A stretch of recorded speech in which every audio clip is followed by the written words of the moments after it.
Assalamualaikum warahmatullahi wabarakatuh. Salam Baraya Handayani. Halo anak-anak, bertemu lagi dengan saya, Ibu Bunga Alia Lutfia. Kali ini kita akan bahas bab berikutnya. Yuk kita simak videonya. Ya, masih bahas sistem pencernaan. Kali ini kita bahas tentang organ apa saja yang ada di sistem pencernaan setelah kalian mempelajari zat apa saja yang ada pada makanan kemarin, seperti karbohidrat, protein, lemak, air, mineral. Nah, sekarang kita bahas organ-organnya. Sebelumnya kita bahas dulu proses pencernaan pada makanan. Yang pertama itu ada masuknya makanan ke dalam mulut, itu ingesti, disebut ingesti. Yang kedua itu pemotongan dan penggilingan makanan, itu dilakukan oleh gigi oleh bantuan saliva atau air liur atau ludah.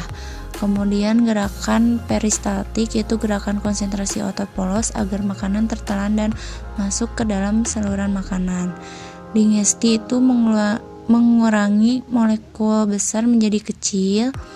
Absorpsi, gerakan produk akhir pencernaan ke dalam sirkulasi darah untuk digunakan oleh sel-sel tubuh.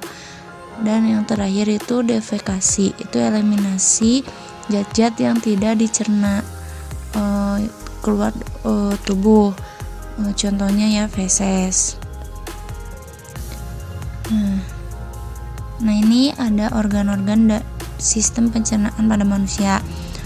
Makanan itu masuk ke dalam mulut, kemudian faring, epiglotis, esofagus atau kerongkongan, masuk ke dalam lambung. Kemudian di sistem pencernaan juga terdapat hati, pankreas, empedu ya. Kemudian masuk ke usus halus, usus besar, rektum, lalu anus. Nah, nanti juga hati itu akan dibahas di sistem ekskresi. Lanjut. Ya, kita bahas satu-satu. Yang pertama itu organ mulut. Terjadi pencernaan makanan secara mekanis oleh gigi dan kimiawi oleh enzim amilase atau petialin. Bagian mulut tuh ada bibir, lidah, gigi, dan saliva. Fungsi saliva itu melarutkan makanan untuk mengecapkan rasa, melembabkan dan memasi makanan agar mudah ditelan, mengurai amilum menjadi maltosa, dan sebagai zat antibakteri dan antibodi. Kemudian ada faring dan kerongkongan. Faring itu berbentuk seperti tabung yang berhubungan dengan rongga hidung, rongga telinga tengah, dan laring. Faring berfungsi membawa makanan dari rongga mulut ke esofagus atau kerongkongan. Kerongkongan atau esofagus itu berfungsi menggerakkan makanan dari faring ke lambung dengan gerakan peristaltik. Nah, setelah dari esofagus kita ke lambung. Lambung atau ventriculus. Bagian lambung itu ada kardiak, fundus, badan, dan pilorus. Kelenjar lambung menghasilkan 2-3 liter cairan lambung yang mengandung enzim pencernaan, asam klorida, mukus, garam, dan air. Pencernaan secara kimiawi di dalam lambung. Nah, pencernaan protein. Asam klorida mengubah pepsonigen menjadi pepsin. Renin mengkoagulasi protein susu menjadi kasein yang tidak larut. Pencernaan lemak. Enzim lipase menghidrolisis menjadi asam lemak dan gliserol. Pencernaan karbohidrat. Enzim amilase dalam saliva yang terbawa bersamaan makanan akan tetap bekerja di dalam lambung. Kemudian ini ada struktur lambung, ada fundus, pilorus, kemudian ada di dalamnya lagi, lebih dalam lagi ada mukosa, submukosa, serosa ya. Kemudian nyambung ke duodenum atau usus halus. Nah, sebelum ke usus halus kita bahas dulu pankreas, hati, dan empedu. Nah, pankreas juga ini berperan penting dalam sistem pencernaan. Nah, pankreas ini tersusun dari sel-sel eksokrin yang menghasilkan enzim-enzim pencernaan serta sel-sel endokrin yang menghasilkan hormon insulin dan glukagon, menghasilkan enzim untuk mencerna karbohidrat, protein, dan lemak.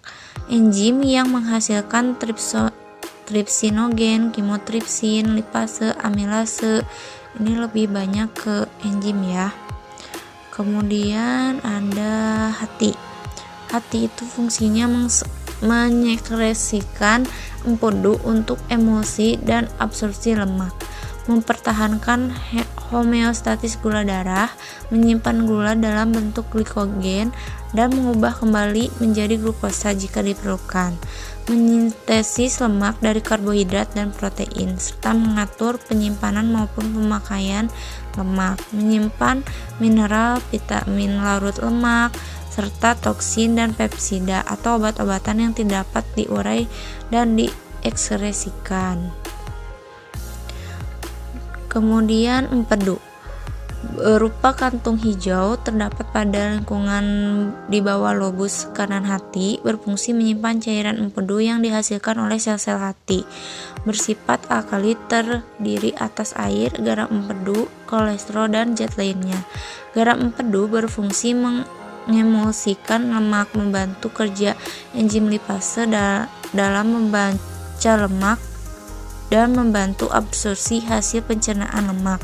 Nah, di empedu juga ini berfungsi menyimpan cairan empedu. Nah, yang nantinya itu akan mewarnai si feses. Kemudian lanjut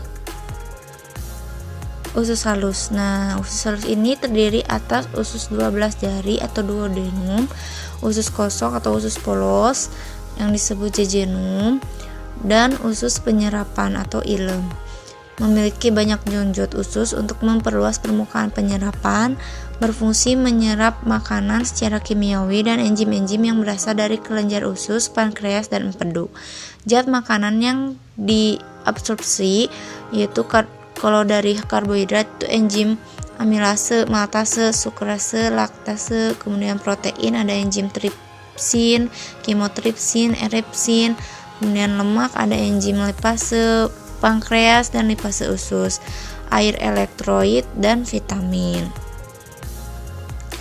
Lanjut ke usus besar atau kolon, terdiri atas bagian sekum, kolon, dan rektum.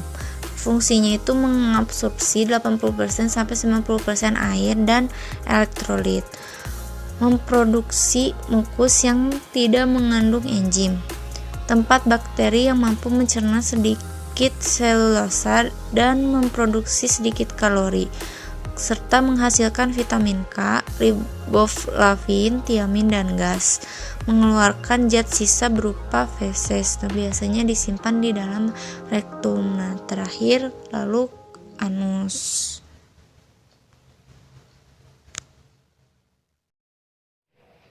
Demikian pembahasan kali ini, semoga ilmunya bermanfaat. Jangan lupa subscribe, like, comment, and share. Assalamualaikum warahmatullahi wabarakatuh.